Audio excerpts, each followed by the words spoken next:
everyone, Hundasher here. I know you haven't seen me in a while. I'm playing Destiny. Yeah, it's awesome. I'm up here on this thingy looking down over all the people down there running around in the place. And I wanted to show you guys some cool stuff that I've gotten because I've been pretty lucky so far. And I've gotten some exotic weapons. And I noticed there haven't really been a lot of exotic weapon stuff showing up on YouTube and things so far. That's all pretty much stuff from just a beta. So I wanted to show you a couple of weapons that I have acquired. The one on my back is not one. But first, I wanted to come down here and show you guys where you can actually get your own exotic weapons on the weekends. This last Friday and Saturday, a dude was standing right here in this corner. He's all creeping around and being sneaky and stuff. Looked like the guy from he looked similar and reminded many people of like the merchant from Resident Evil 4, and he is right. He literally he would stand right there. So the weapons and items that I have acquired are pretty awesome. This I bought from him. This is called Mask of the Third Man. It is an exotic helmet. It has really high defense. Its first ability right here is called Infusion. Replenishes health each time you pick up an orb of light. It's pretty neat. Then upgraded defense, of course, increases the power. It also increases the light level that you can have in the item. Switchblade increases melee attack speed, very useful. Unstable current, arc blade attacks use less super energy, which is great.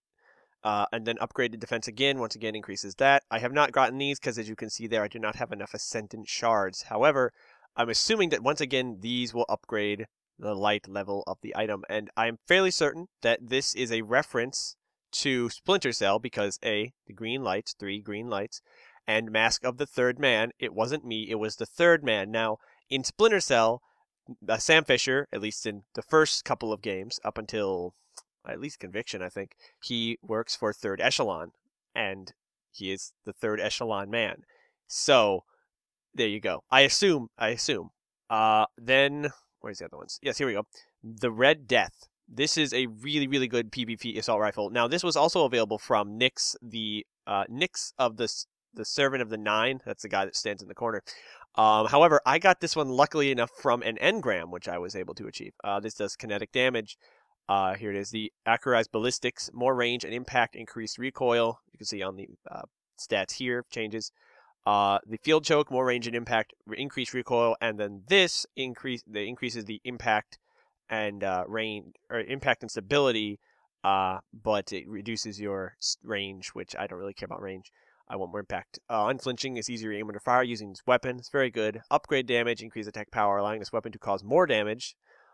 Snapshot, aiming this weapon incredibly fast. High caliber rounds, oversized rounds built to stagger targets and leave them reeling. Their mass makes a weapon far harder to handle. But it does not. I have not seen any difference at all in handling of this weapon.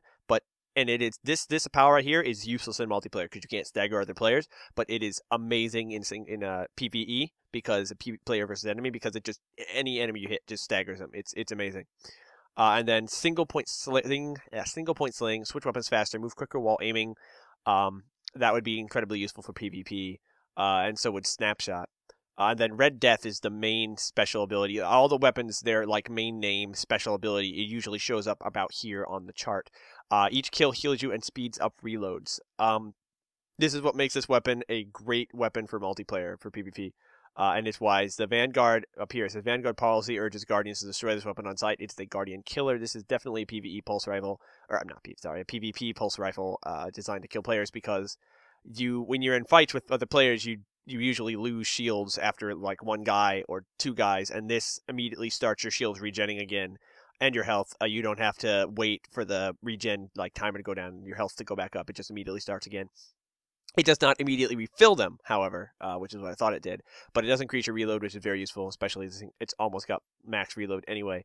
And if you combined it with the the gunslinger abilities on a hunter, well, it would be even more praising. And then upgrade damage. Lots and lots of upgrade damage. Then we have Plan C. Once again, I got this from an engram.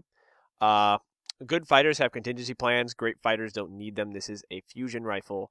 I have not used this very much. I don't usually use fusion rifles, but it's got some pretty cool abilities. Field Choke, more range and impact, increased recoil. CQB ballistics, greatly reduced recoil, significant penalty to range, and then smart drift control, predictable and controllable recoil, penalty to range. Hip fire, this weapon has bonus accuracy while firing from the hip, which is very useful because it's not that this weapon is like pretty much an insta kill at close range, so just hip fire, especially for PvP. Upgrade damage, you know what that does. Accelerated coils, reduces recharge time. Hammer forged, improved range and accuracy, and perfect balance. This weapon has extremely low recoil. And then Plan C. Charge and equipment times are very short immediately after weapon swap. So you pull this out really fast, and then it just pretty much insta-shots, as I understand.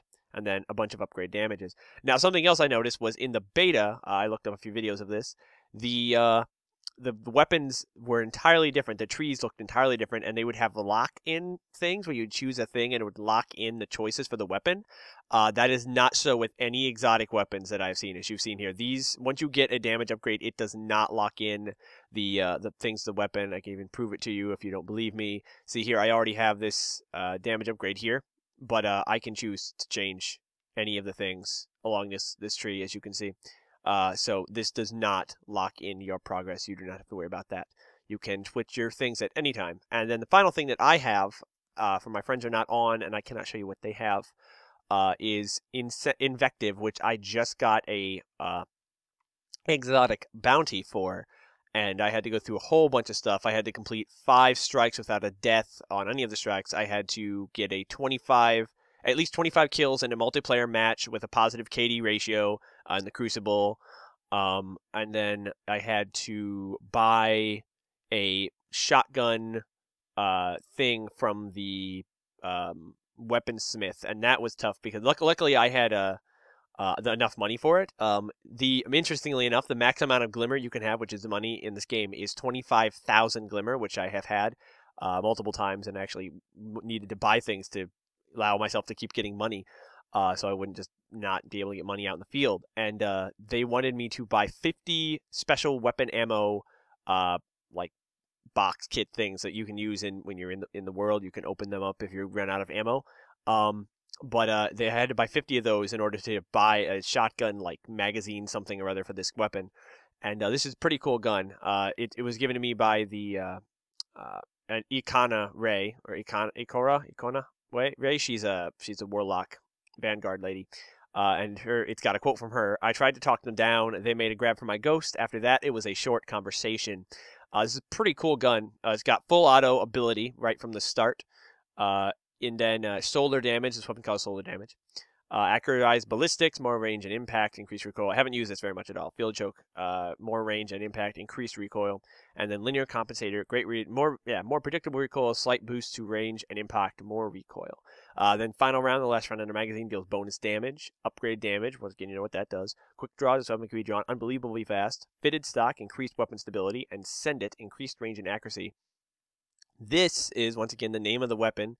Its ability name is here, Invective. This weapon regenerates ammo over time.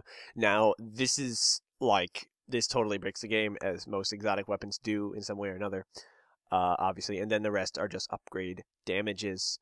And so those are all the things that I have right now that are exotic items. Exotic items are 1 rarity higher than purple items, which are legendary, as you see there in the corner. Where we're saying right there, it says legendary. These say exotic. You can barely see it though because of the gold, but they are incredibly awesome, and they're just really cool. My friends have one of my warlock friends. He's got a gauntlet set he bought from the guy who would be here, and then my other friend has a assault rifle, a sniper rifle, and I believe that is all that he's gotten. He might have gotten something else. But yeah, no, they have other exotic weapons as well, but I cannot show you them because they're not online. So I will, from now on, every time I get an exotic weapon, I will try to put up a video of it so you guys can see what they look like and what their abilities are, and get a cool view of exotic stuff in Destiny.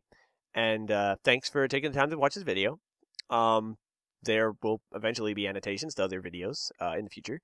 And hey, random guy.